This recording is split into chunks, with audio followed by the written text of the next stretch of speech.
Assalamualaikum warahmatullahi wabarakatuh. Selamat siang anak-anak. Waalaikumsalam warahmatullahi wabarakatuh. Waalaikumsalam Bu. Yang Bu. Gimana kabar kalian? Alhamdulillah baik. Baik, anak-anak masih semangat ya walaupun masih belajar daring ya. Masih Bu. Alhamdulillah. Jadi pandemi sudah mulai berkurang, tapi kita tetap waspada ya, tetap menggunakan prokes. Nah, baik anak-anak, sebelum mulai pelajaran hari ini, kita berdoa dulu. Nah, tolong Gibran pimpin dulu doanya hari ini. Oke, teman-teman, sebelum kita mulai pelajaran PPKN pada hari ini, alangkah baiknya kita berdoa menurut kepercayaan masing-masing. Berdoa dimulai. Berdoa selesai. Oke, terima kasih Gibran. Baik, seperti biasa sebelum mulai Ibu akan mengecek kehadiran kalian dulu. Silakan kameranya dibuka ya.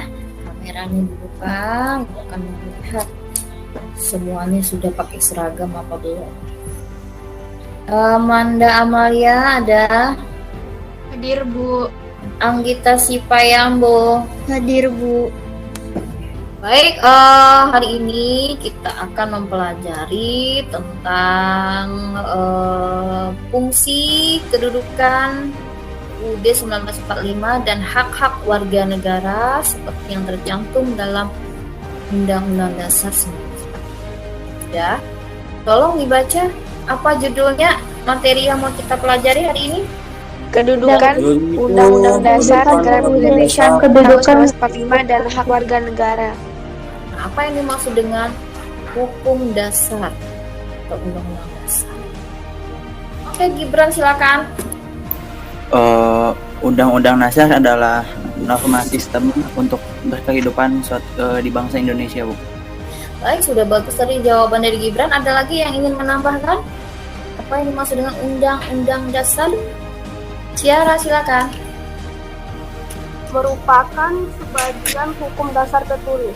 Baik, ada lagi yang ingin melengkapi jawaban Gibran sama Ciara? Silakan. Meisha, silakan. Di samping hukum dasar yang tertulis, terdapat hukum dasar yang tidak tertulis juga, yaitu aturan dasar yang timbul dan terpelihara dalam praktik penyelenggaraan negara meskipun tidak tertulis. Hukum dasar yang tidak tertulis ini disebut konvensi.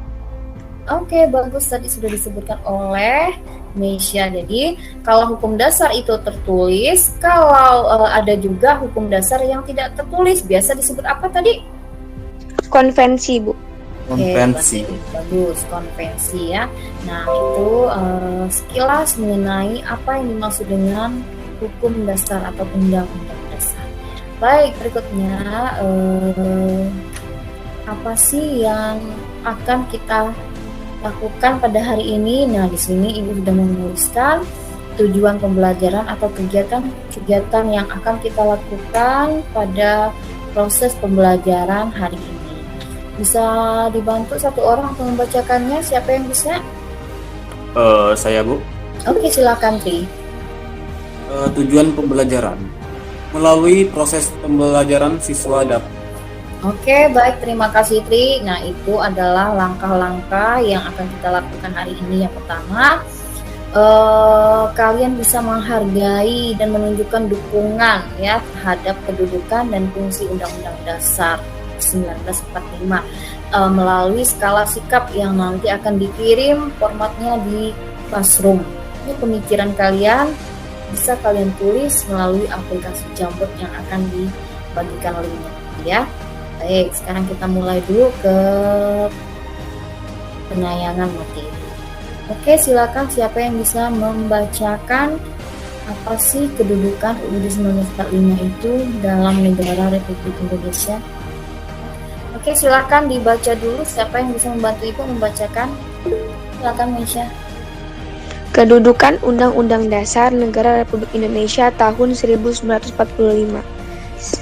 Oke, terima kasih Meisha. Jadi itu adalah kedudukan atau fungsi dari Undang-Undang Dasar 1945. Jadi kedudukannya bukanlah hukum biasa ya, tapi merupakan sumber dari segala produk hukum dan atau sumber dari seluruh peraturan perundang-undangan yang ada di Indonesia. Jadi peraturan perundang-undangan di bawah UUD 1945 itu banyak ya. Ada ketetapan MPR ya, ada peraturan presiden, ada undang-undang. Nah, semuanya kedudukannya berada di bawah UUD NRI tahun 1945. Jadi segala peraturan perundang-undangan yang dibuat tidak boleh bertentangan ya, tidak boleh bertentangan atau harus bersumber dari pasal-pasal yang ada di dalam UUD 1945. Oh, ada yang bisa menyebutkan apa contohnya konvensi yang biasa kita lakukan di sekolah misalnya? Pidato Presiden setiap tanggal 16 Agustus, Bu.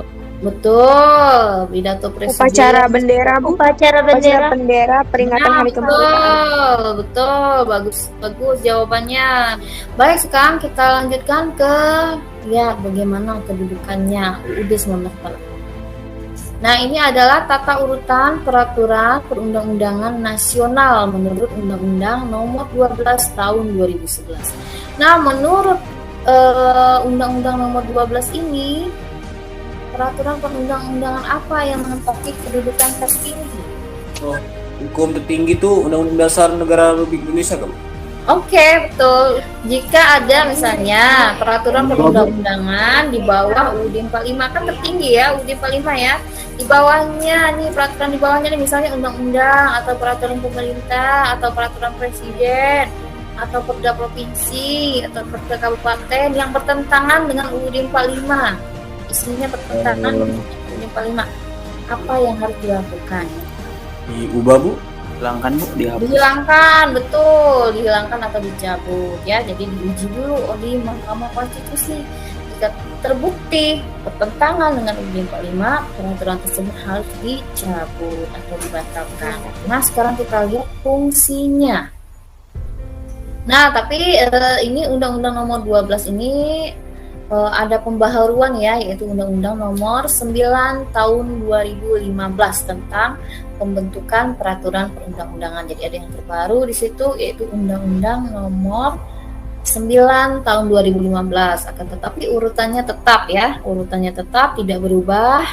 Hanya proses pembentukannya saja ada yang mengalami perubahan. Oke.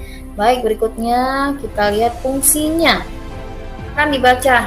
Mengatur bagaimana kekuasaan negara disusun, dibagi dan dilaksanakan. 2. Penentuan dengan jelas apa yang menjadi hak dan kewajiban negara, aparat negara, dan warga negara. Di Indonesia ini kan dipimpin oleh seorang presiden ya, sebagai kepala pemerintahan sekaligus kepala negara. Jadi presiden itu dalam menjalankan negara berdasarkan apa? Undang-Undang Dasar. berdasarkan Undang-Undang Dasar. Berdasarkan undang-undang. Jadi tidak semaunya sendiri begitu ya. Nah, Iya, Bu. jadi tidak berdasarkan kekuasaan belaka, tapi berdasarkan undang-undang dasar ya. Jadi kekuasaan itu bukan tanpa batas, dibatasi oleh undang-undang. Kita lihat lagi di sini, oke? Sudah baik, tolong dibacakan apa saja hak kita sebagai warga negara yang tercantum dalam UUD 45. Silakan, siapa yang bisa membantu Ibu membacakan apa saja yang menjadi hak kita sebagai warga negara? Oke. Mendapatkan pendidikan, beragama dan beribadah, perlindungan hukum, memilih dan dipilih, berserikat dan berpendapat. Ya, baik. Nah, sekarang hak mendapatkan pendidikan. Ada yang tahu dalam UUD 45 dicantumkan dalam pasal berapa itu? Pasal Hak 31, Bu. Baik, bagi yang belum punya Undang-Undang Dasar 45 di rumah, itu linknya sudah Ibu kirim di kolom chat, silakan dibuka. Pasal 31 ayat 1. Oke, pasal 31 ayat 1 benar. Bagaimana bunyinya? Tolong disebutkan. Setiap warga negara berhak mendapat pendidikan. Oke, ada lagi hak kita selain mendapatkan pendidikan, hak untuk beragama dan beribadah dicantumkan dalam UUD 45 pasal berapa? Pasal 29. Negara menjamin kemerdekaan tiap-tiap penduduk untuk memeluk agamanya masing-masing dan untuk beribadah menurut agamanya dan kepercayaan itu. Perlindungan hukum ya. Iya. Pasal 27 Mm-mm. ayat 1. Iya, gimana bunyinya? Segala warga negara bersamaan kedudukannya di dalam hukum dan pemerintahan dan wajib menjunjung hukum dan pemerintahan itu dengan tidak ada kecualinya. Oke, baik. Nah, ini beberapa hak yang termuat dan termasuk hak memilih dan dipilih, kemudian berserikat dan berpendapat, ini dilindungi oleh undang-undang, gitu ya. Nah, akan tetapi tidak semua hak ini bisa terlaksana dengan baik. Contohnya, misalnya hak mendapatkan pendidikan karena berbagai faktor ya. Hak mendapatkan pendidikan ini belum dinikmati oleh semua anak yang ada di Indonesia. Nah, sekarang kita lihat ya. Kalian silakan simak dulu videonya. Sesuai enggak isi video ini dengan hak mendapatkan pendidikan yang sudah dicantumkan dalam UUD 1945. Oke, sudah bisa menyimak apa yang Ibu tayangkan? Sudah, Bu. Sudah. Baik. Sekarang tugasnya adalah kalian mengkritisi ya, sesuai dengan tujuan pembelajaran kita tadi, mengkritisi atau memberikan pendapat kalian atau masukan kalian mengenai video tersebut ya, dikaitkan dengan hak mendapatkan pendidikan. Baik, pendapat kalian silakan ditulis di aplikasi Jambot ya, sebentar lagi akan Ibu share linknya. Baik, silakan dibuka linknya yang sudah Ibu kirim di kolom chat itu, silakan dibuka linknya. Kita menuliskannya per kelompok ya. Nah, kelompok 1 dari absen 1 sampai 6. Saya di perwakilan kelompok 1 akan membacakan terhadap video tersebut, yaitu gelandangan dan pengemis tidak sesuai dengan norma kehidupan bangsa Indonesia yang berdasarkan Pancasila dan Undang-Undang Dasar 1945. Karena itu perlu diadakan usaha-usaha penanggulangan. Usaha penanggulangan tersebut yaitu memberikan rehabilitasi kepada gelandangan atau pengemis agar mampu mencapai taraf hidup penghidupan yang layak sebagai seorang warga negara Republik Indonesia. Silakan kelompok 2. Menurut saya, pemerintahan harus lebih memperhatikan atau menyiapkan dana bantuan lebih bagi anak-anak yang tidak mendapatkan pendidikan. Baik, berikutnya kelompok 3. Menurut analisis dari kelompok 3, semua anak di Indonesia berhak mendapatkan pendidikan, sehingga menjadi kewajiban pemerintah untuk membiayai pendidikan anak dari keluarga yang tidak mampu. Oke, kelompok 4. Berikutnya silakan, kelompok 4. Pendapat dari kelompok 4, videonya bertentangan dengan Undang-Undang Dasar Negara Kesatuan Republik Indonesia tahun 1945, pasal 31 ayat 1. Setiap warga negara berhak mendapatkan pendidikan. Sedangkan di video tersebut, anak-anak tidak mendapatkan pendidikan dan terpaksa bekerja untuk memenuhi kebutuhan hidupnya. Baik, kalian sudah bisa memberikan analisis kalian, sudah memberikan pendapat kalian dengan bagus. Video ini adalah cerminan dari mungkin sekelompok masyarakat ya yang belum mendapatkan haknya untuk mengenyang pendidikan. Jadi kalian beruntung bisa bersekolah ya dengan cukup ya, dengan fasilitas yang cukup ya. Nah, harus bersyukur itu. Ikan baik, sampai di sini dulu pembelajaran kita hari ini. Akan ada tes tertulis nanti yang akan dikirim di Google Classroom ya. Baik, sampai di sini. Sebelum Ibu tutup, ada yang ingin bertanya? Tidak, Bu. Ya, baik. Kalau sudah tidak ada, untuk pertemuan hari ini, Ibu akhiri dulu. Wassalamualaikum warahmatullahi wabarakatuh. Terima kasih atas partisipasinya.